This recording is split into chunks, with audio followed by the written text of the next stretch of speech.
عزیز دوستو، بزرگ اور بھائیوں، اللہ تعالیٰ نے قرآن مجید میں ارشاد فرمایا کہ وَبَشِّرِ الَّذِينَ آمَنُوا وَعَمِلُوا الصَّالِحَاتِ، اے محبوب علیہ السلام خوشخبری دے دیں ان لوگوں کو جو ایمان لائے اور جنہوں نے نیک اعمال کیے، ان لہم جنات تجری من تحتها الانہار، ان کے لیے جنت ہے اور جنت وہ ہے جس کے نیچے نہریں بہہ رہی ہیں۔ اللہ تبارک و تعالیٰ نے اپنے محبوب کریم صلی اللہ تعالیٰ علیہ وسلم کے غلاموں کو خوشخبری سنوائی، اور سنوائی بھی حضور کے مقدس لبھائے مبارکہ سے۔ آپ انہیں خوشخبری دے دیں کہ ان کے لیے جنت ہے، باغات ہیں، اور باغات وہ ہیں جن کے نیچے نہریں رواں دواں۔ لیکن کن لوگوں کو؟ جو ایمان لائے اور جنہوں نے نیک اعمال کیے۔ کچھ نہ کچھ انسان کو نہ عمل کرنا چاہیے۔ وہ جو عمل ہے نا، کوئی بندہ اپنے عملوں سے جنت میں نہیں جائے گا، جنت میں خدا کے فضل سے جائے گا۔ لیکن یہ جو اعمال ہیں نا، یہ سبب بنیں گے اللہ کی رحمت کا، یہ ذریعہ بنیں گے خدا کے کرم کے متوجہ ہونے کا۔ جب ہم نیک اعمال کریں گے تو اس عمل کی وجہ سے رحمت ہوگی، اور وہ رحمت ہمیں اللہ کے قریب بھی لے جائے گی، اور اس رحمت کی برکت سے رب جنت بھی عطا فرمائے گا۔ ہمارے ہاں یہ ہوتا ہے کہ ہم زیادہ تر چیزوں کو تقریر سننے کی حد تک لیتے ہیں، اچھی نصیحت کا لطف ضرور حاصل کرتے ہیں، اچھے جملے کو اپنے دل میں اس کی فرحت ضرور محسوس کرتے ہیں، لیکن عمل کی طرف نہیں بڑھتے۔ اس کا نقصان یہ ہوتا ہے کہ یہ معاذ اللہ ایک باقاعدہ شعبہ بن جاتا ہے کہ میں نے بڑی خوبصورت تیار کر کے تراش خراش کر کے بات کرنی ہے، بڑی عمدہ کرنی ہے۔ اچھے ادیب تو پیدا ہوتے ہیں، اچھے خطیب، اچھے واعظ، اچھے سننے والے، داد دینے والے تو پیدا ہوتے ہیں، لیکن اگر عمل کا شوق نہ پیدا کیا جائے تو پھر باتیں نشستن گفتن برخاستن تک رہ جاتی ہیں، اس کا لطف نہیں آتا۔ پھر تو تقریریں ہو رہی ہیں، ہوتی ہیں اور ہوتی رہیں گی، نتیجہ کیا نکلا؟ جو آدمی کہتا ہے میں اتنے سالوں سے تقریر سن رہا ہوں، تو سوال یہ ہے کہ بھئی اتنا سننے کے بعد تم سنورے کتنا؟ سننے کا ایک ہی مقصد زندگی میں آپ سمجھ لیں کہ سننے کا مطلب سنورنا ہے، اور اگر آپ نے خیر کی بات سنی اور آپ سنورے ہی نہیں، میں آپ کو دعوت فکر دیتا ہوں۔ نبی پاک صلی اللہ تعالیٰ علیہ وسلم نے ارشاد فرمایا، ایک عورت تھی، طوائف تھی، ساری زندگی اس کی گناہوں میں گزری معاذ اللہ، پھر وہ ایک کنویں کے پاس سے گزر رہی تھی، ایک پیاسا کتا اس نے وہاں پیاس سے تڑپتے سسکتے دیکھا، اور پھر اس نے اپنے جوتے کو لٹکا کر اپنے دوپٹے کی مدد سے یا جیسے اس سے ممکن ہو سکا اس نے پانی نکالا، کتے کو پلایا، اللہ نے اس کی بخشش فرما دی۔ آپ ماشاءاللہ ہزاروں میں لوگ ہیں، آپ نے بڑی جلدی مجھے یہ بتانا ہے، یہ حدیث آپ نے پہلے بھی سنی ہوئی ہے نا؟ میرا خیال ہے کوئی بندہ نہیں رہا جس نے نہ سنی ہو، سنی ہوئی ہے نا ہم نے الحمدللہ۔ اتنے سارے بندے جو یہاں موجود ہیں انہوں نے سنی ہوئی ہے، تو ظاہر ہے امت مسلمہ میں جتنے لوگ ہیں ڈھیر ساروں نے یہ بات سنی ہوگی۔ لیکن میرا سوال یہ ہے، میں سڑکوں پہ روڈوں پہ سفر کرتا ہوں، ہم نے یہ حدیث درجنوں بار سنی کہ طوائف نے کتے کو پانی پلایا تو اس کی بخشش ہو گئی، لیکن حال یہ ہے کہ سڑک پر کسی گاڑی سے ٹکرا کر اگر کوئی کتا مر جاتا ہے، اب مر ہی گیا ہے، گاڑی والا، موٹر سائیکل والا، پجارو والا، بس والا کوئی اتنی جرت نہیں کرتا کہ لکڑی کے ساتھ، رسی کے ساتھ ہی پکڑ کے اسے سائیڈ پہ کر دے۔ اس سڑک پہ مرا ہوا پڑا رہتا ہے، یہاں تک کہ گاڑیوں کے ٹائروں کے ساتھ اس کا گوشت لگ لگ کے سڑک صاف ہوتی ہے۔ اس محبوب کے ماننے والے جس محبوب نے بتایا کہ طوائف نے پانی پلایا تھا، اور ہمیں سمجھ بھی آ گئی اور حدیث پڑھ بھی لی اور سن بھی لی، پھر اس ملک کی جو مسلمانوں کا ملک ہے اس کی سڑکوں پر مرے ہوئے کتوں کو اٹھائے بھی کوئی نہ، اور زخمی کتا زخمی ہو ہی گیا ہے، اب اسے سڑک سے سائیڈ پہ ہی کر دیا جائے کم از کم، تاکہ اس کی اگر جان باقی ہے تو بچ جائے۔ تو پھر مجھے بتاؤ نا میرے دوستو، ہم نے کس لیے تقریریں سنی ہیں، کس لیے خطبے سنے ہیں؟ واعظ و نصیحت کی مجالس کا مطلب ہم نے کیا سمجھا ہوا ہے؟ تقریر، تحریر، تصنیف، اچھی گفتگو، اچھا جملہ، اس کا معنی ہم کیا سمجھتے ہیں؟ تو آج جو خوبصورت گھڑیاں شب برات کی صورت میں ہمیں نصیب ہونے جا رہی ہیں، اس سے پہلے اپنے دل میں یہ ارادہ کرو کہ رب کریم نے ہمیں جتنا دین کا فہم دیا ہے، سمجھ دی ہے، علم دیا ہے، ہم ارادہ کرتے ہیں اب ہم صرف سنیں گے نہیں، پڑھیں گے نہیں، صرف بیان ہی نہیں کریں گے، ہم عمل بھی کریں گے۔ کوئی تھوڑا سا نا عمل کا رستہ بھی تو میرے عزیز ہونا چاہیے۔ اب مطلب بہت ساری جگہوں پہ جانے کا موقع ملتا ہے تو لوگ کہتے ہیں پیر صاحب ناراض نہ ہونا، ہم نے بڑا بندوبست کیا ہوا ہے، تقریر ذرا نہ 1.25 گھنٹہ کرنا۔ تو میں کہتا ہوں مثلاً آپ مجھے بتائیں نا 1.25 گھنٹہ تقریر کرا کے آپ نے کیا کرنا ہے؟ اگر تو آپ نے اس لیے بلایا ہے کہ جناب ایک بات سنیں گے، ایک واعظ ہوگا، سر دھنیں گے، تو وہ تو مجھے آتا ہی نہیں۔ تو میں تو مختصر بات کروں گا اور اتنی کروں گا جس کی ضرورت محسوس کروں گا۔ لمبی چوڑی تقریروں کا کیا مطلب ہے؟ ہم کیا چاہتے ہیں سوائے اس کے کہ جناب بات بڑی اچھی کانوں کو لگ رہی ہے، مزہ بڑا آ رہا ہے، تو آپ نے لیا کیا؟ نتیجہ کیا نکلا؟ میرے رسول پاک علیہ السلام کے صحابہ جو حضور سے نصیحتیں لیتے تھے وہ کیسی تھی؟ حضرت عبداللہ بن بسر رضی اللہ تعالیٰ عنہ حاضر بارگاہ ہوئے، آ کے عرض کی یا رسول اللہ صلی اللہ علیہ وسلم، میں آیا ہوں سونے، پتہ نہیں دوبارہ آ سکوں کہ نہ آ سکوں، حضور پتہ نہیں موقع ملے نہ ملے، ایک بات مجھے بتا دیں، میں اس پہ عمل کروں گا، میری زندگی بھی بن جائے اور آخرت بھی بن جائے۔ تو کریم محبوب نے فرمایا عبداللہ زبان کو خشک نہ ہونے دینا، اس کو تر رکھنا۔ تر حضور کس چیز سے؟ فرمایا اللہ کے ذکر سے تر رکھنا، زبان اللہ کے ذکر سے تر رہے، ہر وقت رب کی یاد رہے، تیری دنیا بھی بن جائے گی اور آخرت بھی بن جائے گی۔ تو میرے عزیز اپنی زندگی کے اندر اب ہم نے عمل کرنا ہے۔ اور جناب کمال پھر یہ ہے کہ جب واعظ سننے کا شوق بڑھ جاتا ہے، تقریر سننے کا شوق بڑھ جاتا ہے، سننے سنانے کا خالی مزاج ہو جاتا ہے، پھر بندہ ڈھونڈتا پھرتا ہے کہ نئی سے نئی چیز کہاں ملتی، انوکھی سے انوکھی چیز کہاں ملتی، انفرادی سے انفرادی بات۔ میرے بھائی آپ ضرور سنیں، ضرور سنیں، مومن کی گمشدہ میراث ہے، حکمت جہاں سے ملے لیں، لیکن عمل کرنے کے لیے لیں، عمل کرنے کے لیے۔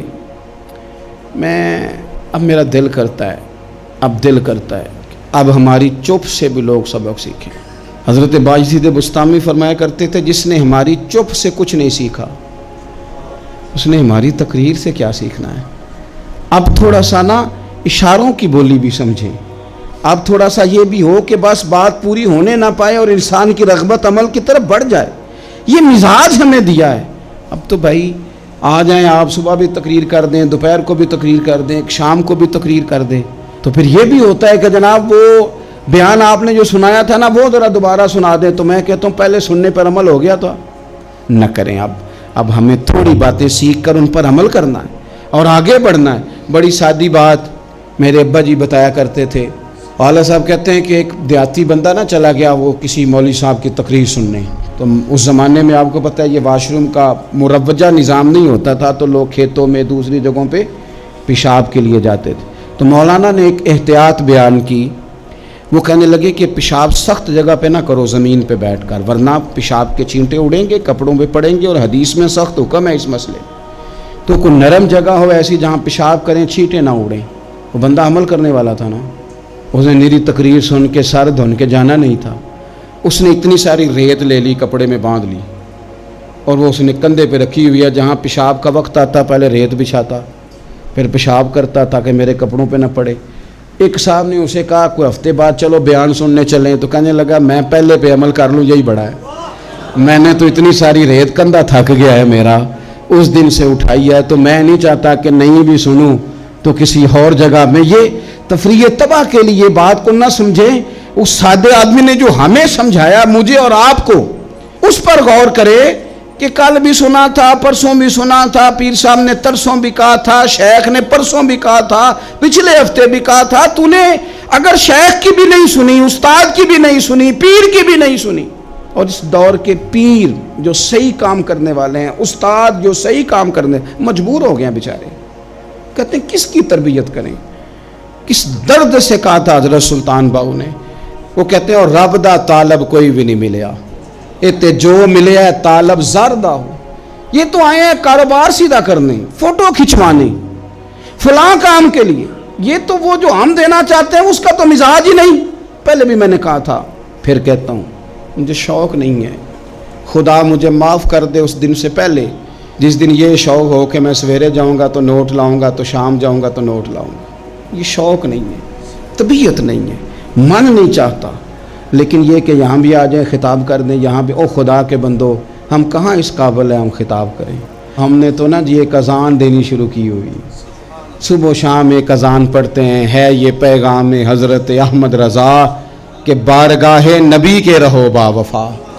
ہم تو کہتے ہیں ادھر آ جاؤ، ٹھوکریں کھاتے پھرو گے ان کے در پہ آ پڑو، قافلہ تو اے رضا اول گیا آخر گیا۔ ہم تو کہتے ہیں ادھر آؤ، اللہ رسول کی بارگاہ کی طرف رجوع کرو۔ اور وہ ایک جملے پہ اگر تو عمل ہو گیا، پیار سے باتیں کرتا رہتا ہوں، سب کے ساتھ نہیں کرتا، جس کا مجھے پتا ہو کہ یہ تھوڑا سہ لے گا۔ ایک دوست نے مجھے کہا کہ میں تو آتا ہوں تو مجھے علاقے کے لوگ کہتے ہیں ان کو بلاؤ، تو میں کہتا ہوں پورا عمل کرنا میری غلط ہے، تو پھر میں باقیوں کو بھی لگا جاؤں گا، تو اگر تیرا ہی عمل نہیں ہو سکا تو باقیوں کو میں نے جا کے کیا سمجھانا ہے؟ تو ایک تو آج کی جو رات ہے، اس سے پہلے اپنے اعمال کی طرف میں اکثر کہتا رہتا ہوں کہ شب برات پہ ہر مسجد سے زور سے رونے کی آواز آنی بھی چاہیے۔ شب قدر پہ آتی ہے، عمرے پہ جاتے وقت لوگ معافیاں مانگتے ہیں، حج پہ جاتے وقت، اور کروڑوں لوگ یہ کام کرتے ہیں سال میں۔ اگر 25 لاکھ 26 لاکھ آدمی یا 50 لاکھ آدمی حج کرتا ہے اور وہ جانے سے پہلے معافی مانگ کے گیا، توبہ کر کے گیا ہے، اور کروڑوں لوگ ہیں جو شب قدر میں ہیں، شب برات میں ہیں، اور انہوں نے کھل کے توبہ کی ہے، تو پھر میرے بھائی سویرے کرپشن ختم ہونی چاہیے نا ملک سے، سویرے 75% جھوٹ ختم ہونا چاہیے نا۔ ساری رات تو لوگوں نے توبہ کی تھی، صبح 80% حقوق العباد کا مسئلہ حل ہونا چاہیے تھا کہ نہیں ہونا چاہیے؟ صبح ملاوٹ بہت حد تک ملک سے ختم ہونی چاہیے۔ تو کیا ہم نے سمجھ لیا ہے؟ ہم نے یہ سمجھا ہے کہ شب برات پہ بھی بس ایک رسم ادا کرو، آؤ تھوڑی توبہ کرو چھٹی کر جاؤ، آئیے شب قدر تو توبہ کرو چھٹی کر جاؤ۔ کیا یہ ہم نے مطلب سمجھ لیا؟ حج کرنے گئے، رب کی بارگاہ میں حاضر ہوئے، رسول کریم کی بارگاہ سے بھی جو ہو کے آ جائے اور بدلے ہی نہ، وہاں تک جائے اور بدلے ہی نہ۔ مدینے گئے، کعبے گئے، کربلا گئے، جیسے گئے تھے گھوم پھر کے ویسے ہی آ گئے۔ نتیجہ کیا ہے؟ اپنی زندگی نتیجہ خیز بنائیں۔ آج اس خوبصورت موقع پر جب شب برات ہمارے سامنے کھڑی ہے، اپنے ذہن میں تہیہ کریں کہ اب ہم نے بدل جانا ہے۔ شوگر ہو جائے تو بدلنا پڑتا ہے، اللہ معاف کرے چینی چھوڑنی پڑتی ہے، من پسند مٹھائیاں چھوڑنی پڑتی ہیں، بدلنا پڑتا ہے۔ بلڈ پریشر ہو جائے تو یارو بدلنا پڑتا ہے۔ اگر انسان کو خدا نہ خواستہ کوئی مرض لگ جائے تو بدلنا پڑتا ہے۔ اولاد پیدا ہو جائے تو بدلنا پڑتا ہے۔ گھر میں بیٹیاں پیدا ہو جائیں تو بوڑھے باپ کو بدلنا پڑتا ہے۔ بال سفید آ جائیں تو پھر بھی تو بدل جانا چاہیے نا۔ انسان کی عمر 40 سال ہو جائے تو پھر بھی تو بدل جانا چاہیے۔ شب برات پہ توبہ کرے تو پھر بھی تو بدل جانا چاہیے۔ اب بدل جائیں، اب ہم بدل جائیں۔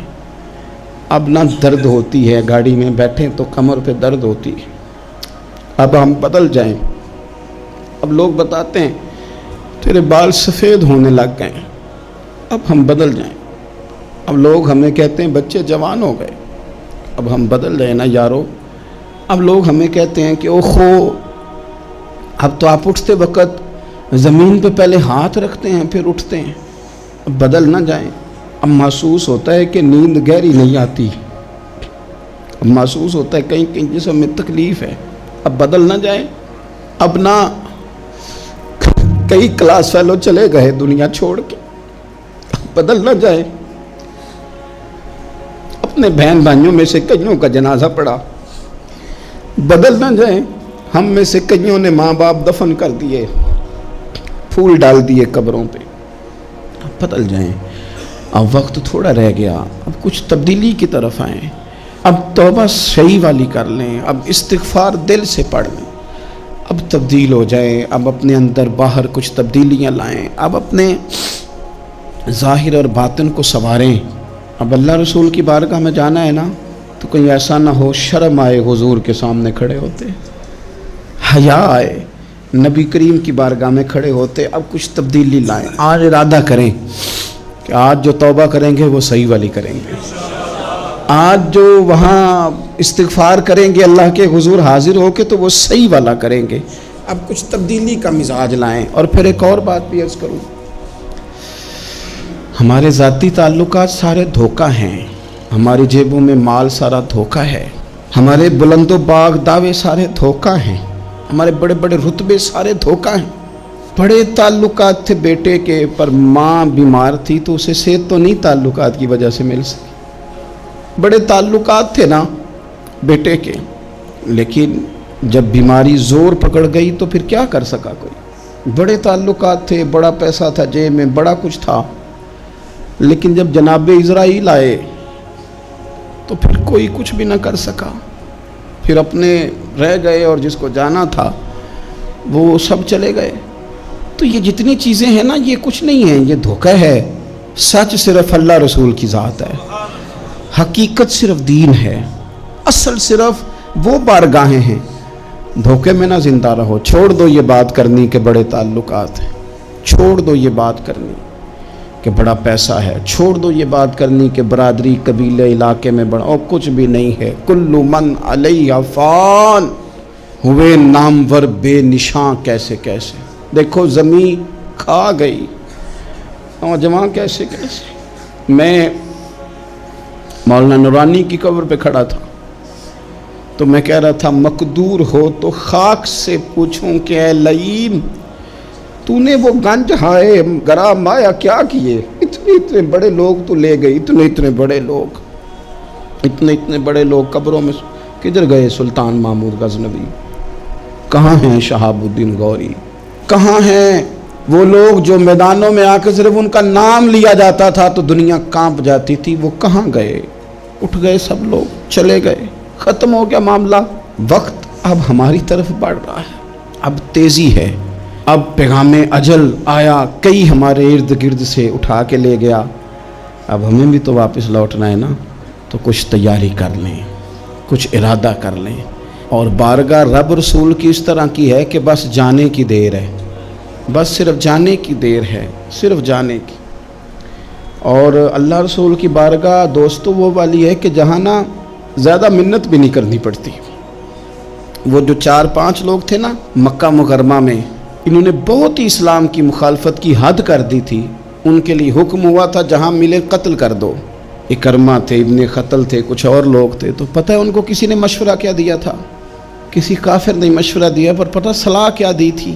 اس نے کہا تھا تم نے بڑی زیادتیاں کی ہیں، بڑے بے ادب ہو، کسی صحابی کے قابو نہ آنا، مار دیے جاؤ گے، اپنی خطاؤں کے سبب سے تم مار دیے جاؤ گے، لیکن اگر کسی طریقے چھپتے چھپاتے رسول پاک کی بارگاہ میں پہنچ جاؤ نا، اگر وہاں کسی طریقے چلے جاؤ۔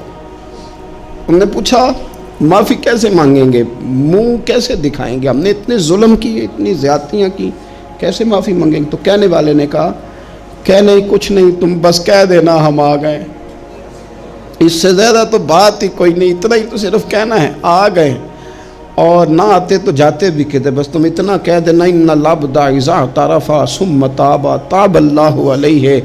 نبی کریم علیہ السلام نے فرمایا بندہ جب آ کے کہتا ہے نا یا اللہ میں بھول گیا تھا، غلطی ہو گئی، ان العبد اذا اعترف، مان جو گیا ہوں، مان جو گیا، غلطی ہو گئی، جب کہتا ہے نا میں بھول گیا، ثم تاب، پھر وہ توبہ کرتا، تاب اللہ علیہ، اللہ دیر کرتا ہی نہیں، فوراً توبہ کو قبول فرما لیتا۔ ہمارے ہاں نا کچھ لوگ تو طبعاً سخت ہیں، اللہ معاف فرمائے، اور کچھ رد عمل کے طور پر سخت ہو گئے، کچھ باتیں دلوں میں بیٹھ گئی ہیں جنہوں نے طبیعتوں کو سخت کر دیا ہے۔ کبھی کہیں آپ بہو سے کہ چلو بوڑھی ساس سے اگر کبھی کو بات سخت نکل گئی ہے تو معاف کر دے، وہ تیار نہیں ہوتی، وہ کہتی ہے تمہیں پتہ نہیں میرے ساتھ کیا کچھ ہوا۔ کبھی ساس سے کہا جائے نا چلو بھول گئی تھی بچی تو آپ درگزر کر دیں، تو کہتے ہیں تمہیں پتہ نہیں میرے اندر سختی کتنی آ گئی ہے، دکھ کتنے بیٹھ گئے۔ ہم طبیعتوں میں سختی کر بیٹھے، ہمارے دل دھڑکتے ضرور ہیں لیکن صرف اپنے بچوں کے لیے، ہمارے سینوں میں درد اٹھتا ضرور ہے لیکن صرف اپنوں کے لیے۔ ہم نے نا 2 4 5 6 باتیں جمع کر کے ان پر پورا ذہن بنا کے سخت ہو گئے ہیں، طبیعتیں سخت ہیں، دل سخت ہیں۔ میرے نبی پاک صلی اللہ تعالی علیہ وسلم نے فرمایا، یہ حدیث مسلم شریف میں موجود ہے، فرمایا جنت میں وہ لوگ داخل کیے جائیں گے جن کے دل چڑیوں کی طرح نرم ہے، نرم دل کے لوگ، معاف کر دینے والے، جلدی مان جانے والے۔ ایک صاحب تھے اپنے بھائی سے ناراض ہو گئے اور انہوں نے رشتے سے انکار کر دیا. پہلے ان کے بیٹے کی وہیں پہ نسبت تھی, انکار کر دیا. کئی لوگوں نے ان سے کہا, میں نے بھی کہا, تو وہ کہنے لگے پیر صاحب عزت بڑی کرتا ہوں آپ کی, لیکن میں مرد ہوں, ایک دفعہ نہ کر دوں تو پھر ہاں نہیں کیا کرتا. تو میں نے اس صاحب سے کہا, میں نے کہا یوں نہ کر, اگر صبح قیامت تیرے بارے میں کوئی سخت فیصلہ آ جائے اور رب کو منانا ہو کسی مقام پر تو کیا کہے گا؟ بہانے بنا بنا کے ہم سخت ہو گئے, دل اتنے سخت پتھر کر لیے, میں فلاں ہوتا ہوں جی, میں نہیں دوبارہ کسی کی سنتا. اور خدا کے بندو, میرے نبی پاک علیہ السلام نے فرمایا مومن تو اس طرح ہوتا ہے جس طرح اونٹ کے ناک میں نکیل ہوتی ہے, بٹھا دو تو بیٹھ گیا, اٹھ جاؤ تو اٹھ گیا. اور حضور نے فرمایا وہ لوگ جو بہت بد اخلاق ہیں, جھگڑالو ہیں, فسادی ہیں, سخت دل ہیں, وہ لوگ جنت میں نہیں جائیں گے. جو جھگڑے کرتے پھرتے ہیں جھگڑالو لوگ ہیں. عزیز دوستو, اپنی زندگی کے اندر طبیعت میں نرمی, اگر طبیعت نرم ہو گئی نا جی, مزاج میں نرمی آ گئی, تو پھر آپ محسوس کریں گے کہ آپ معاف کرتے بھی جلدی ہیں اور معافی دیتے بھی جلدی ہیں. پھر آپ کے تعلقات بچیں گے, آپ کی نسبتیں بچیں گی, آپ کے بہت سارے رشتوں میں قربت آئے گی, ٹوٹیں گے نہیں. ایک تو دل نرم کریں, کسی شخص کے بارے میں دل میں کوئی بات ہے تو اسے معاف کریں اور معافی دیں. کچھ لوگ بالکل ٹھیک ٹھاک ہوتے ہیں, کوئی ناراضگی نہیں ہوتی, لیکن آپ نے بچی کی شادی کا کارڈ دیا نہیں تو فوراً ناراض ہو جاتے ہیں. اور پھر آپ سمجھا رہے ہیں, قائل کر رہے ہیں, وہ تیار ہی نہیں ہے قائل ہونے کو. سنو, اور اس حدیث کو یاد رکھنا, نبی پاک صلی اللہ تعالیٰ علیہ وسلم نے فرمایا جس کے پاس اس کا بھائی عذر لایا, بھائی معافی مانگنے آیا اور پھر اس نے معاف نہ کیا, اللہ کے حبیب فرماتے میرے حوض کوثر پہ نہ آئے. تو سخت ہو کے بیٹھ گیا, تو کہتا ہے میرے سے پہلے سنے, میں آپ کو بتاؤں اس نے میرے ساتھ کیا کیا. اور ٹھہر جا, اگر حساب کتاب کے بعد معافی والا اصول رکھ لیا جائے کہ پہلے حساب کتاب ہوگا, غلطیوں کا مداوع ہوگا, پھر معافی ہوگی, تو یہی حساب اگر رب کریم بندوں کے ساتھ کرے تو پھر میں اور آپ کدھر جائیں گے. تو اس سادی بات پہ آ جاؤ نا, تو 2 جملوں میں حضور نے سمجھائی ہے, فرمایا تم رب کے بندوں کو معاف کر دو, اللہ تمہیں معاف کر دے گا. تو آج کی شب سے پہلے, آج کے دن سے پہلے, رمضان المبارک کے تشریف لانے سے پہلے اپنی طبیعت کے اندر ایسا ذوق لائیں, ایسی طبیعت لائیں کہ ہم نے معافی دینی بھی ہے اور معافی لینی بھی ہے. بعض اوقات ہم رسم ادا کرتے ہیں شب برات سے پہلے, یہ سوشل میڈیا پہ چل گیا, فلانے کو فلان کہہ دیا, اگر کوئی کبھی ہوئی نا تو معاف. ایسے تو نہیں نا معافیاں ہوتی. ہمیں پتہ ہوتا ہے ہم سے کون ناراض ہے, ہمیں خبر ہوتی ہے ہم نے کس کو تکلیف دی, ہمیں پتہ ہوتا ہے کس نے ہمارے لہجوں سے پریشانی پائی ہے, کون ہے جو ہماری وجہ سے اذیت کا شکار ہے, تو اس سے جا کے معافی مانگے, تو یہ چیزیں معافی کا سبب بن جائیں گی. اور پھر میرے نبی پاک صلی اللہ علیہ وسلم نے 2-4 چیزیں اور بھی بیان کی ہیں, میرا دل کرتا ہے کہ وہ بھی ذرا آپ کو عرض کر دوں. حضور سید عالم علیہ السلام نے نا جنت میں لے جانے والے جب اعمال بیان کیے تو حضور علیہ السلام نے فرمایا کہ ایک تو زکوٰۃ صحیح ادا کرنا, شرک سے بچنا, توحید پہ قائم رہنا, اور زکوٰۃ ٹھیک ادا کرنا, اور اپنے رشتہ داروں سے اچھا سلوک کرنا, جنت میں داخل ہو جاؤ گے. یہ جو ہمارے زیادہ قریبی لوگ ہوتے ہیں نا, ان کا حق بھی شریعت نے زیادہ رکھا ہے, اور یہ بعضوں کا تکلیف بھی زیادہ دیتے ہیں. لیکن میرے عزیز, ایک بات سمجھ لیں اچھی طرح سے اور اپنے دل میں بٹھا لیں, میں نے درجنوں بار کہی ہے, پھر کہتا ہوں, اللہ تعالیٰ نے جو خاندان میرے لیے پسند کیا ہے نا, مالک نے مجھے وہاں پیدا کیا ہے.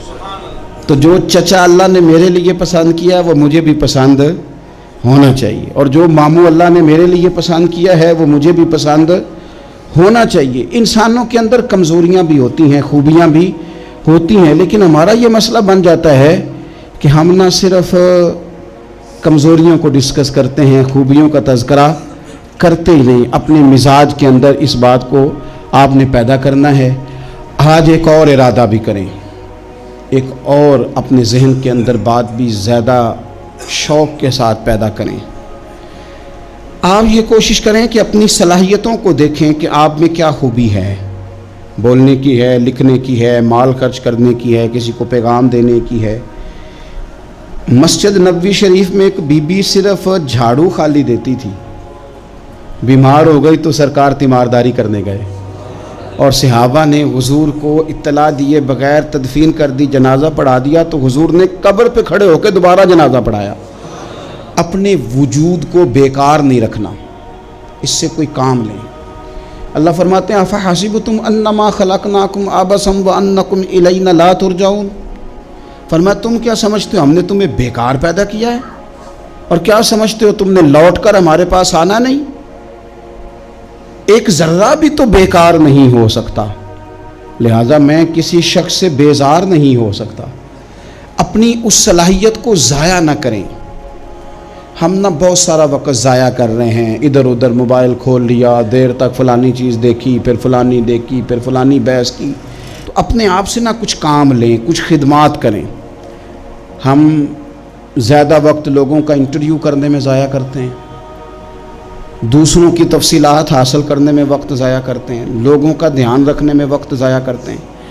آج کے بعد اپنا دھیان رکھنا ہے، اپنی صحت کا دھیان رکھنا ہے، اپنے معاملات کا اپنے اوپر تھوڑی توجہ دینی ہے، کوشش کرنی ہے کہ کس حد تک ہم اپنی صلاحیت سے فائدہ لے کے کسی کا کچھ نفع کر سکتے ہیں تو وہ نفع کریں، اپنے وجود کو نفع بخش بنائیں۔ حدیث پاک سنیں گے تو آپ محسوس کریں گے کہ اللہ کتنے اجر دینے والا ہے۔ نبی پاک علیہ السلام نے فرمایا جس نے دین کے رستے میں اتنی دیر بھی قتال کیا، لڑا، اتنی دیر جتنی دیر اونٹنی کا دودھ دھونے میں لگتی ہے، اتنا تھوڑا وقت بھی دین کے لیے اگر کوئی نکلا، جد و جہد کی، قتال کیا، لڑا، فرمایا اس بندے کو بھی اللہ جنت عطا فرما دے گا۔ اتنا تو کام کرے نا، اتنا تو کام کرے۔ اور حضور علیہ السلام نے رغبت دلائی، یعنی جتنا بھی عمل، حضور فرمانے لگے کسی عمل کو چھوٹا نہ سمجھنا، کچھ نہ ہو سکے تو اپنے بھائی سے مسکرا کے میلی لینا، اللہ اس پر بھی صدقے کا ثواب عطا کر دے گا۔ اور نبی پاک علیہ السلام نے فرمایا دوزخ سے بچ جاؤ صدقہ دے کے۔ خیال آتا تھا یا رسول اللہ کتنا کو دیں؟ تو فرمایا خشک کھجور کا ایک ٹکڑا، یعنی پوری کھجور بھی نہیں، خشک کھجور کا ایک ٹکڑا بھی خیرات کر کے بچ سکتے ہو تو وہ کر کے ہی صدقہ دے کے اللہ کے عذاب سے بچ جاؤ۔ معنی کیا ہے ان ساری روایتوں کا کہ کچھ کرو تو صحیح نہ، کچھ کرو تو صحیح نہ۔ ہمارے ایک بزرگ تھے تو کرونا کے دنوں میں